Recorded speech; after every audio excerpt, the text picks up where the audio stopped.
নাইম, একটা জিনিস খেয়াল করছিস? কি? ইন্দ্রাণী মারে গ্রামে প্রতিস্থাপন করার পর থেকে গ্রামটা জানি কেমন কেমন হয়ে গেছে। কেমন কেমন হয়ে গেছে মানে?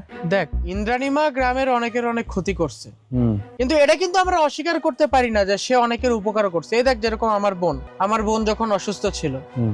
সে কিন্তু আমার বোনরে সুস্থ করে দিছে, কোনো টাকা পয়সাও নেয় নাই তার বিনিময়ে। সেরকম অনেক গ্রামবাসীরা অনেক উপকার করছে। আমরা ইন্দ্রাণী মার তপস্যা নষ্ট করছি, গ্রামবাসীর সবাইরে নিয়ে যায় ঘর বাড়ি সবকিছু জ্বালাই দিছে। ওনার জায়গায় যদি অন্য কেউ থাকতো, আমাদের উপর রাগ করাটা কি স্বাভাবিক ছিল না?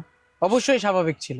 আর রাফসান ভাই যেহেতু একা একটু বেশি বাড়াবাড়ি করছে, যেন দেখ বাপটারে হারাইলো, ভাইটারে হারাইলো, বোনটারে হারাইলো, এখন দেখ পাগলের মতো রাস্তায় রাস্তায় ঘুরে, দেখার মতো কোনো মানুষ নেই। তো কি লাভটা হইলো? এর থেকে যদি ইন্দ্রাণী মারে আমরা সুন্দর মতো যদি বুঝাইতাম, দেখতে কি ঠিকই সে গ্রাম থেকে বুঝা চলে যেত। আমরাই অতিরিক্ত করছি। না।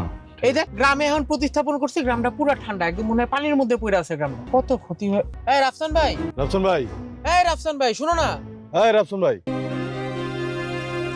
আসো আমগুলোকে বসো, আড্ডা দিয়ে যাও, আসো চা খাই। হ্যাঁ ভাই। ভাইটার দেখলে না ভীষণ মায়া লাগে। এই দেখছোস, এক সময় রাফসান ভাই কত মিশুক মানুষ ছিল, চা খাইতো, আমগুলোকে আড্ডা দিত।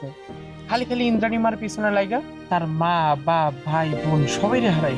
আমি বলি কি, ইন্দ্রাণী মা তো বলছে যে সে আসে আর গ্রামের মধ্যে 40 দিন, 41 দিনের দিন তো চলে যাবো। যতদিন আছে আমরা একটু আপোষে চলি, এতে গ্রামেরও ভালো, আমাদেরও ভালো।